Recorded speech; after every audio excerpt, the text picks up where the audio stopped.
காவல் நிலையத்தில் வைத்து காதலனை கரம் பிடித்த காந்த கண்ணழகி மோனாலிசா கேரள அமைச்சர் முன்னிலையில் டும் டும் டும். பெற்றோர் எதிர்ப்பு தெரிவிக்க என்ன காரணம் பார்க்கலாம் இந்த செய்தி தொகுப்பில்.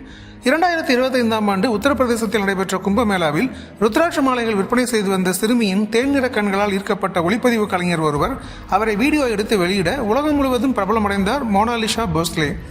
ஓவர் நைட்டில் உச்சத்தை தொட்ட அவரை தேடி திரைப்பட விளம்பர வாய்ப்புகள் குவிந்தன.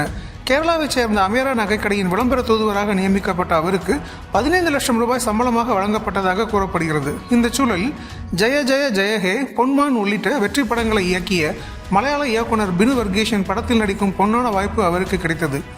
திருவனந்தபுரம் அருகே ஷூட்டிங் நடைபெற்று வந்தபோதுதான் இந்த திடீர் சம்பவம் பரபரப்பை ஏற்படுத்தியது.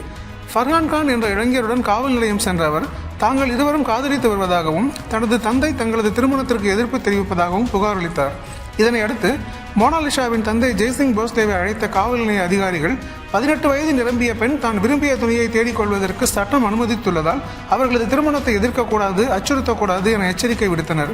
இதையடுத்து பூவூரில் உள்ள அருமானூர் ஸ்ரீ நயினார் தேவா கோவிலில் மோனாலிசாவின் திருமணம் உற்சாகமாக நடைபெற்றது. கேரள கல்வித்துறை அமைச்சர் சிவன்குட்டி, ஆளும் மார்க்சிஸ்ட் கட்சியின் மாநில செயலாளர் கோவிந்தன், நாடாளுமன்ற உறுப்பினர் ரஹீம் ஆகியோர் முன்னிலையில் இந்த திருமணம் நடந்தது. மலையாள படமான நாகம்மாவில் நடித்து வரும் மோனாலிசாவின் இந்த திருமணம் சமூக வலைதளங்களில் தற்போது பெரும் விவாத பொருளாகி உள்ளது.